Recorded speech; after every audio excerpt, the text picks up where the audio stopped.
Hello, everybody. My name is Oshun the Great, and welcome to my beautiful channel. I am so sorry that my backgrounds have been like horrible lately, but as I always say, I'm really just trying to get the information out to you guys. Hopefully, eventually, I have a good enough setup to get these things to you, but again, information is more important. So I realized that I haven't made a rape and sexual assault video in a long time, and some of you guys may not know that I am a rape and sexual assault and incest survivor.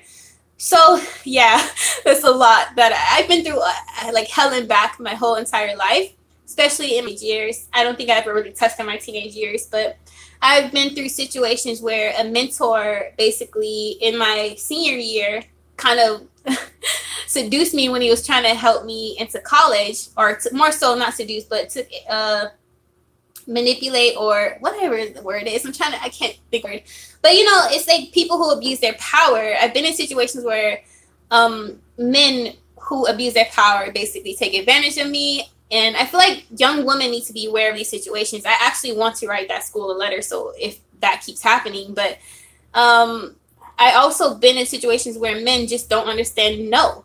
And I've been in situations where it's obvious that I'm uncomfortable and men still feel like they can take advantage or use me or still have sex with me, things like that. And a lot of women go through this because they are scared of the repercussions that men will do to them. So if you say no, oh, will they be violent to me? Will they hit me? Will they abuse me? Will they choke me? Will they kill me? Kind of thing. And people don't understand that in America, rape culture is huge, like gigantic. And especially the porn industry does not make that any better, because a lot of people don't really know the thin line between like reality and fantasy, or they choose not to. More say, I'm not going to even take that power away, because rapists need to start owning their what they do to women. And a lot of people like to take that blame off of men, because regardless if you want to acknowledge it or not, we live in a man's world, and women for a long time were treated as property and they had no say. And we are still treated like we are supposed to be put in our place very often, and our voices are a lot of times not heard, maybe unless a man takes part into like feminism, for example, then we are listened to. We have progressed a lot in our society as a whole, but not really, especially in something as sexual assault and rape, because people still don't take it seriously. Rape is nothing new, but it's still not okay. Just like sexual assault for children is nothing new, but it's still not okay. And I think human beings as a collective, we need to start addressing these issues and start targeting it so we can grow as a collective, because we're still dumbass human beings because we can't understand basic spiritual law. Thou shalt not kill is obvious, but people still do it. Thou shalt not rape is obvious, but people still do it. Thou shalt not do harm to anyone, to themselves or anyone else, but for some reason we cannot understand these basic spiritual laws. And honestly, even something like suicide, I feel, is like a basic spiritual law, and we need to start taking these cases seriously. And there's so much to touch on with this, you guys. But yeah, I really feel wholeheartedly about like taking rape really seriously, especially holding men accountable, because men are still going around thinking that these things are really okay. Like oh, if I do what I want to your body, kind of thing. Like you are my property, or you are owed to me at this point. You do as I say, kind of thing. And women still don't have a choice over their bodies, even with what they wear or what we wear. Men and other women feel like they should tell us what we should be able to wear. There's people who think I shouldn't be wearing this top right now, for instance.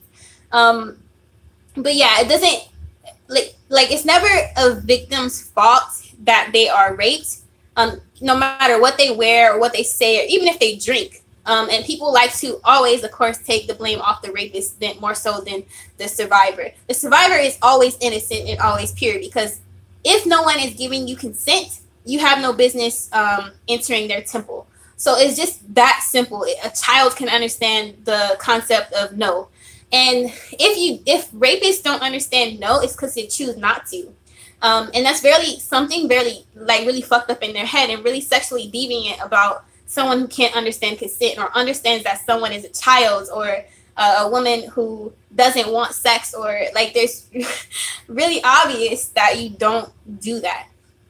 And I, like, honestly, I think we still have a lot of work to go, because the fact that there's men out there, not all men, obviously, there's men out there who can't understand this. It's a very scary world to live in, especially if rape culture is so big. And rape culture is basically the fact that so many rapists get off, the fact that we still have incest and stuff happening within households, and the fact that people aren't even considered racist. I mean, rapists, that's another video.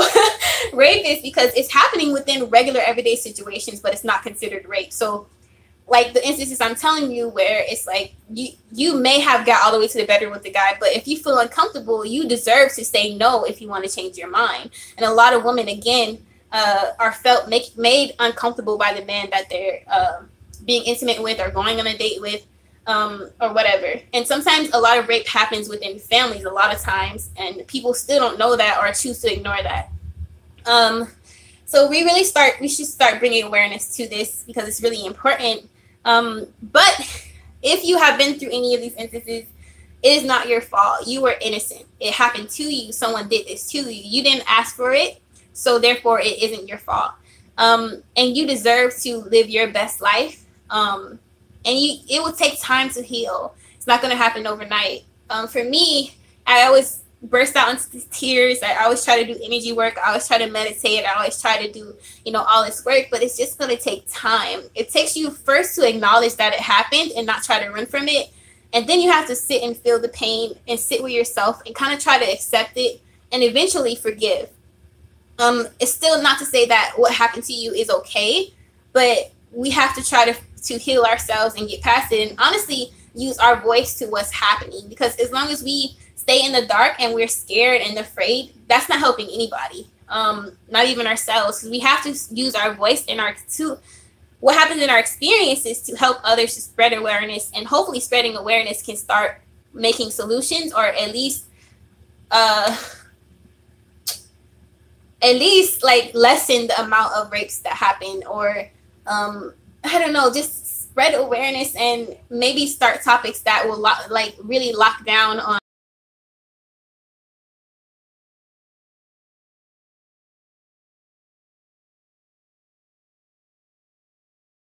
rape and never being the victim's fault. A lot of people want to belittle women or act as if women deserve all this hate that we get. And our bodies are dirty, or we as women don't deserve to exist. Just the Adam and Eve's viewpoint of that Eve was always thought like as lesser than, or the temptation. I think we still go by these like really limiting beliefs that women are sinful just by nature, just by existing. And we really need to get out of those medieval way of thinking, because it's bullshit. Like, women are half the population, and it's just basic. It's basic that we deserve basic human rights and not to be raped. Because if it was the other way around, then all hell would break loose. But I mean, it does happen the other way around, actually. So I'm not going to act like that doesn't happen, but not on such a large scale. And the fact that these men most of the men are in power, it's a very scary place to live for women. So there's a lot of cases where women aren't safe to walk out at night, or to like exist in certain clothing out in public, like own being a woman, because of these situations.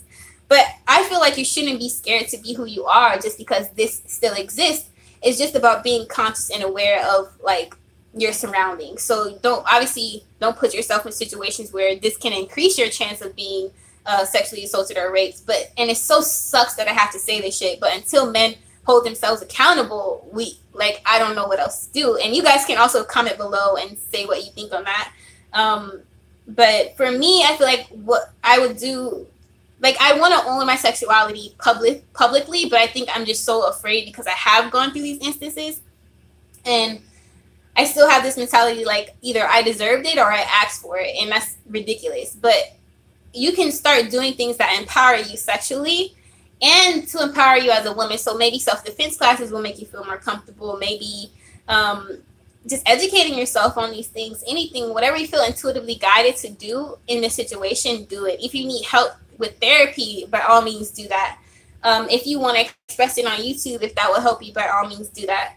But it is really hard to go through this. It's not easy. I suffer like almost daily from this, but I sometimes some days are better than others. But like on a day like today, what prompted me to make this video is because I feel so much pain over this situation, and because who did this to me was so close to me and was supposed to love me and care for me. And it makes me sick, honestly. It makes me sick to my stomach, and it makes me even more sick that this person gets away with it. And it just feels like a pain of being stabbed in the back all the time. But yeah, it's really hard to work and build that sexuality or that heal that sexual center back up. And a lot of that you can go get energetic work done on your sacral chakra. You can eat oranges, color therapy, wearing orange, because a lot of that affects your sacral chakra energy. Maybe wearing waist beads, orange and yellow waist beads, dancing, masturbating, having sex, even though sometimes it can be really uncomfortable. But really trying to enjoy your body and the skin you're in, and like trying to take your power back in that sense, because you have to feel like your body is yours and that you're safe in it. Yoga. And again, you want to take care of your mental well-being as well. Meditating, therapy if you need it. All of that. For me, a lot of like taking nude pictures is the way that I own my body. Yoga, stretching, obviously. I do like to belly dance a lot. It helps. But yeah, sometimes you just need to cry it out too. Like right now, it hurts so bad too. Like it pains me so much that I just need to like, and sometimes it's okay to just be and just chill out, because like life gets hard. And with that added trauma and stress, like sometimes we just need to slow down and take a break. But yeah, I need to figure out how to deal with my pain today, actually. Because energetically wise, I am an empath, and it sucks. Like the wound is still kind of like open or being healed, so it's painful. I think it's more so closing now energetically, but it's so painful because it's like a tightening feeling until it actually like dissolves or some shit, if that makes sense. But yeah, if you guys have any questions, feel free to like message me or Instagram, email, all of that, or even book a reading with me or a Skype session. And I'll gladly help you guys through the situation. Or if you have something to say about this, by all means, put it below. And what do you think we should do about rape culture? I would love to hear your input. But be dope, be unapologetically. Peace.